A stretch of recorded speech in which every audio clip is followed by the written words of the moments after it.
જય સ્વામિનારાયણ મિત્રો, આજે આપણે રવાનો એકદમ હેલ્ધી અને ટેસ્ટી નાસ્તો બનાવવાનો છે। આજે આપણે રવાની સેન્ડવિચ બનાવીશું એકદમ સરસ અને યુનિક રીતે। તો ચાલો ફટાફટ બનાવી લઈએ। તો તેની માટે એક તપેલીની અંદર આપણે 2 થી 3 વાટકી જેટલો રવો એડ કર્યો છે। વજનના માપથી જોઈએ તો 500 ગ્રામ જેટલો રવો એડ કર્યો, સ્વાદ પ્રમાણે મીઠું એડ કર્યું, 2 ચમચા જેટલું દહીં એડ કર્યું છે। ત્યાર પછી પાણી એડ કરી તેને 15 થી 20 મિનિટ માટે ઢાંકીને રાખી દઈશું। 15 થી 20 મિનિટ જેવું થઈ ગયું છે। ફટાફટ તેની અંદર આપણે બ્લેન્ડર ચલાવી દેવાનું છે અને એક સરસ એવું સ્મૂથ બેટર તૈયાર કરી લઈશું। બહુ જાડું પણ નહીં અને બહુ પતલું પણ નહીં। ફટાફટ આપણે હવે સ્ટફિંગ બનાવી લઈએ। તો તેની માટે અહીંયા આપણે એક પેનની અંદર તેલ ગરમ થવા માટે મૂક્યું હતું। તેલ ગરમ થાય એટલે પેનની અંદર 1 ચમચી આખું જીરું, લીમડો, હિંગ, આદુ મરચીની પેસ્ટ એડ કરશું। બધી વસ્તુ સતરાઈ જાય એટલે 1 વાટકી જેટલા લીલા વટાણા એડ કરવાના છે। લીલા વટાણા એડ કરી ગેસની ફ્લેમ મીડિયમ કરી અને પેનને ઢાંકીને રાખી દેવાનું છે। 2 મિનિટ જેવું થઈ જાય એટલે ઝીણા ચોપ કરેલા ટમેટા એડ કરવાના છે અને સ્વાદ પ્રમાણે મીઠું એડ કરવાનું છે।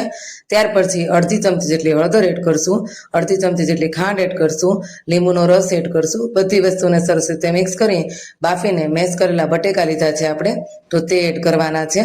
ત્યાર પછી ગેસની ફ્લેમ બંધ કરી દઈ ઝીણા ચોપ કરેલા ધાણા એડ કરશું। સરસ એવું સ્ટફિંગ આપણું બનીને તૈયાર થઈ ગયું છે।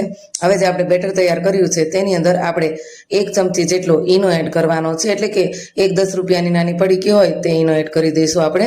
હવે ગેસની ફ્લેમ ચાલુ કરી અને એક પેનની ઉપર આવી રીતે તેલ નાખી અને કોઈ પણ રોટલી ભાખરી કાંઈ પણ હોય તે આવી રીતે ઘસી લેવાનું છે અને પછી એક વેસ્ટ કપડાની મદદથી તેને લૂછી લેવાનું છે। હવે તૈયાર કરેલા બેટરમાંથી 2 નાના નાના એક સરખી જ સાઈઝના આપણે આવી રીતે પેપર તૈયાર કરશું। મિત્રો, આવી રીતે બેટરને રેડી દેવાનું છે, ફેલાવાનું નથી, એટલે સરસ એવું રવાનું બ્રેડ તૈયાર થઈ જશે, પતલું અને એકદમ જાળીદાર। હવે એક બ્રેડની ઉપર એટલે કે એક પડની ઉપર આપણે ટોમેટો કેચઅપ લગાડવાનો છે અને બીજા પડ ઉપર આપણે તૈયાર કરેલી ગ્રીન ચટણી એડ કરવાની છે। ગ્રીન ચટણીમાં આપણે ધાણા, આદુ મરચીની પેસ્ટ, લીંબુ, ખાંડ, પુદીનો, ઘણી બધી વસ્તુ એડ કરી હતી। હવે તૈયાર કરેલો મસાલો એડ કરશું તે પડ ઉપર। ત્યાર પછી ઝીણા ચોપ કરેલા કેપ્સિકમ, કાકડી, બીટ એડ કરશું।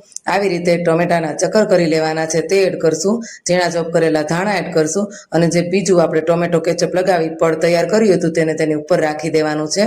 સરસ એવી શેકી લેવાની છે બંને બાજુથી આપણે રવાની આ સેન્ડવિચને। તેલ કે બટર તમે કોઈ પણ વસ્તુનો ઉપયોગ કરી શકો છો। બંને બાજુ શેકાઈ જાય એટલે ઉપરની સાઈડ આપણે આવી રીતે ચીઝ એડ કરી દેવાનું છે। થોડો એવો ઓરેગાનો અને પેપ્રિકા તેની ઉપર છાંટી દઈશું। ઝીણા ચોપ કરેલા ધાણા પણ ઉપર છાંટશું। તૈયાર છે એકદમ રવાનો ટેસ્ટી એવો નાસ્તો, સેન્ડવિચ કે પછી તમે પીઝા પણ કહી શકો છો।